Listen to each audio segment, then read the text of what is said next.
आदाब, नमस्कार, आदाब। रॉयल पत्रिका में आपका स्वागत है। मैं शादाब। आज खास मुलाकात के लिए हम सवाई माधोपुर की जानी मानी अहम शख्सियत मोहतरमा डॉक्टर आरती रानी सिंह भदौरिया, जो कि किसी परिचय की मोहताज नहीं है।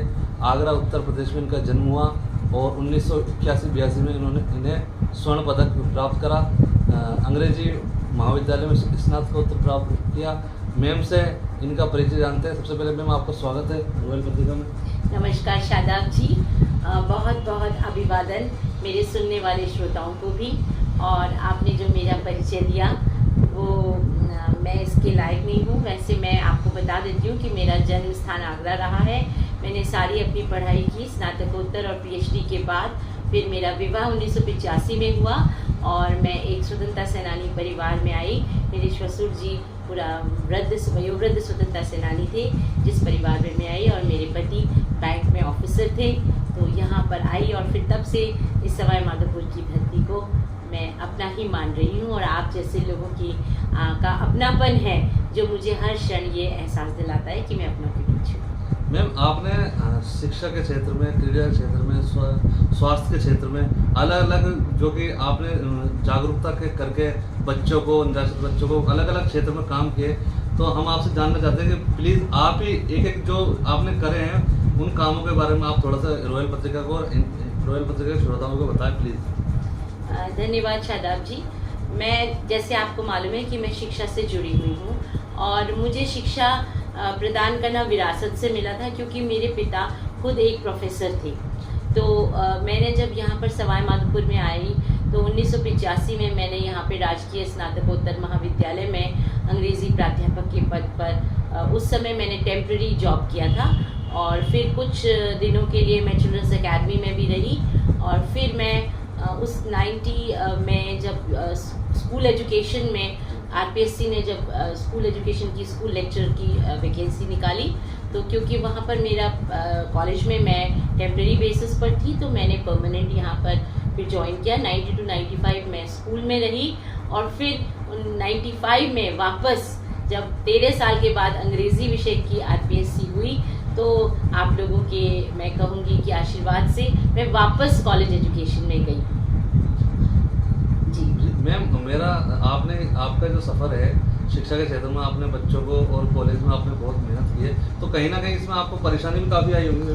जी, मैं जब यहाँ पर आई थी तो मैं आपसे ये कहूँगी कि जब मैं 1985 में आई थी तो मैं आगरा से आई थी, तो वहाँ का वातावरण और यहाँ का वातावरण काफ़ी अलग था।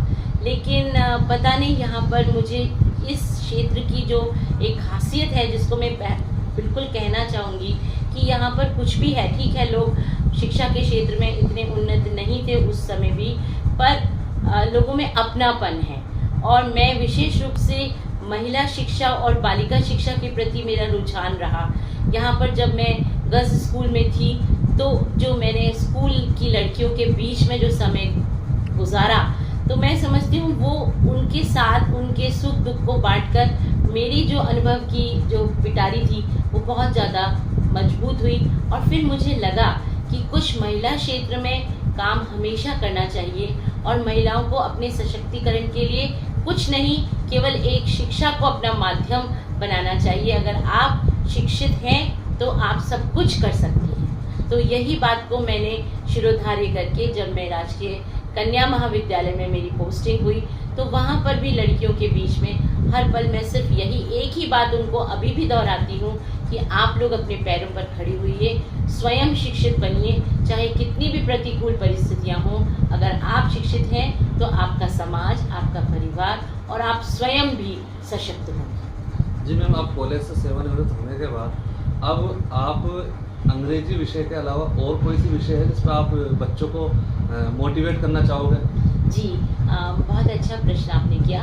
मैं एक्चुअली जब अंग्रेज़ी में प्राध्यापक के पद पर रहते हुए मैंने बहुत सारी ट्रेनिंग्स भी करी हैं, जो यूएस एम्बेसी के कोलैबोरेशन में कॉलेज एजुकेशन के अंदर, जिसमें कम्युनिकेटिव स्किल्स, आप किस तरीके से भाषा संप्रेषण कर सकते हैं, आप कैसे बोल सकते हैं, आपका व्यक्तित्व विकास है। तो मैं बहुत सारी जो ये स्किल्स हैं जिनको हम सॉफ्ट स्किल्स के नाम से जानते हैं, एंगर मैनेजमेंट है, आपका लीडरशिप क्वालिटीज़ है, मैंने इनकी भी ट्रेनिंग्स की हैं और आए दिन कभी भी जब मुझे कोई NGOs बुलाते हैं तो मैं उस प्रशिक्षण में भी जाती हूँ और लोगों में नेतृत्व क्षमता और हर प्रकार की उनकी बोलने की क्षमता उस सभी को विकसित करने के लिए मैं ट्रेनिंग्स भी देती हूँ, क्योंकि मुझे काफ़ी, और मैं आपको एक बात और बताना चाहूँगी कि कमिश्नरेट लेवल पे जो हमारे पूरे लेक्चरर्स में से जब सिलेक्ट किया गया तो मैं 7 बेस्ट उसमें थी, ट्रेनर्स में थी।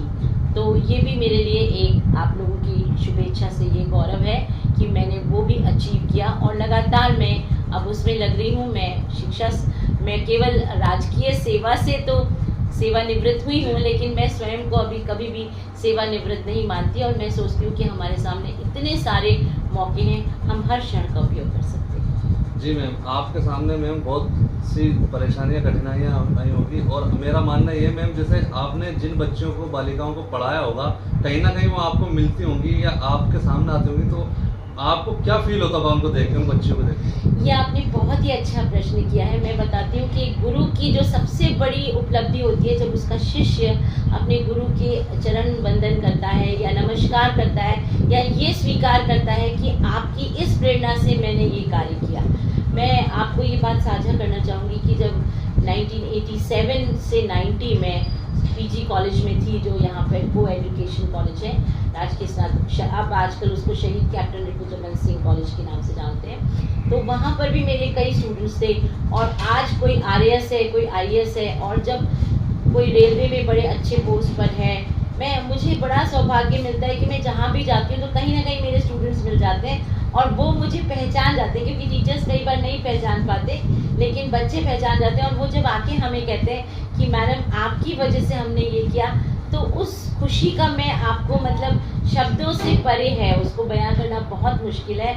और हमारी जो राजकीय कन्या महाविद्यालय में भी जो छात्राएं पढ़ी हैं, अभी मैं आपको एक छोटा सा अनुभव बताती हूँ। अभी मैं एक कार्यक्रम में गई थी, कौमी एकता कार्यक्रम में, मेरे पास एक लड़की आई, वो बोली मैडम मैं 11 साल बाद आपसे मिल रही हूँ और मैं आपके साथ एक सेल्फी लेना चाहती हूँ। तो उसने जो कहा तो मुझे इतना अच्छा लगा। मैंने कहा आप क्या कर रही हो?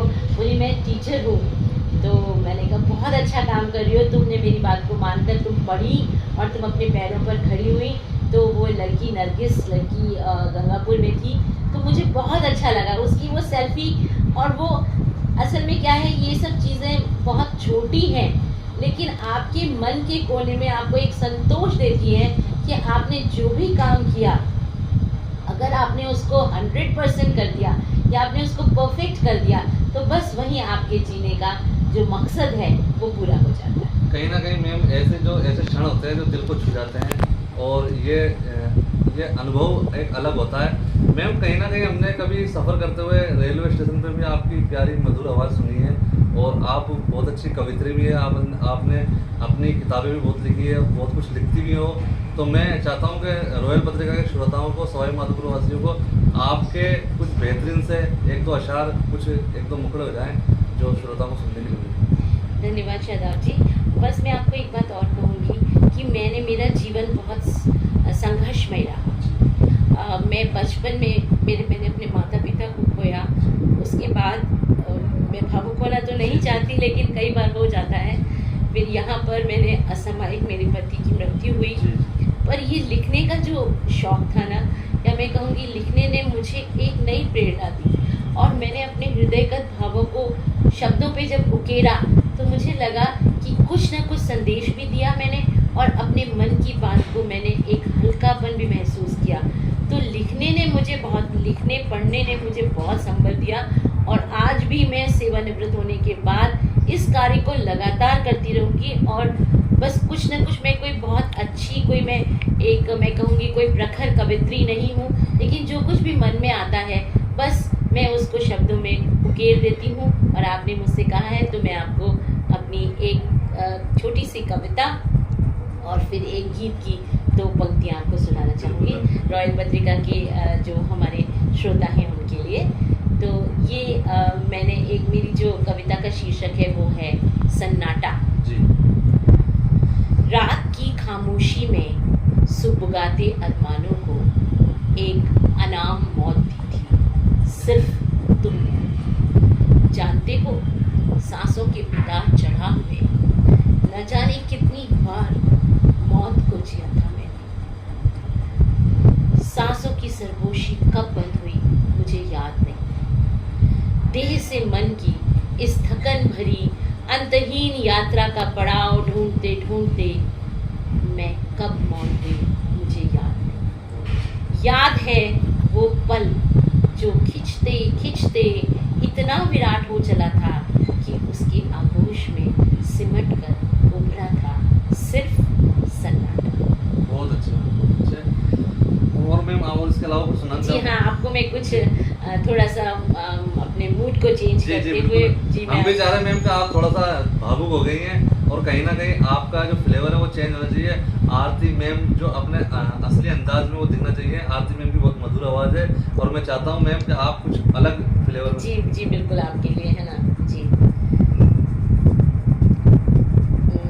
मैं आपको जानी कौन सखीरी मेरे मन को यूं ही बांध गया, देह पाखों पर उड़ते मन को कस्तूरी गंधाई गया।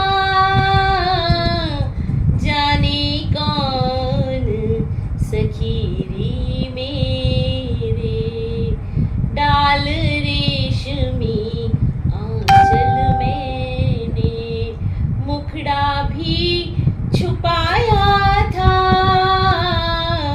पर अधरों का कंपित सा स्वर भेद जिया के खोल गया।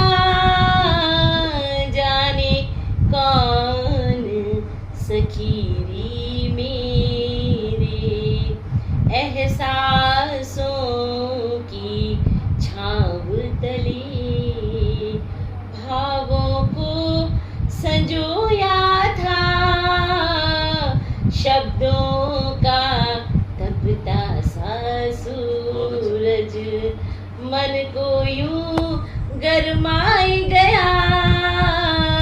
जाने कौन सखीरी मेरे। अंतिम पंक्ति की ओर आप जानना चाहूंगी। समय पर्द में बांधू मन को, समय पर्द में बांधू मन को, मैंने ऐसा चाहा कब था। समय पर्द में बांधू मन को, मैंने ऐसा चाहा कब था।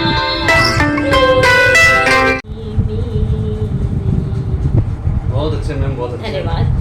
तो ये थे हमारे साथ मैम आरती रानी सिंह भदौरिया। आज इनसे मुलाकात अच्छी रही। फिर अगले एपिसोड में मिलते हैं, तब तक के लिए देखते रहिए।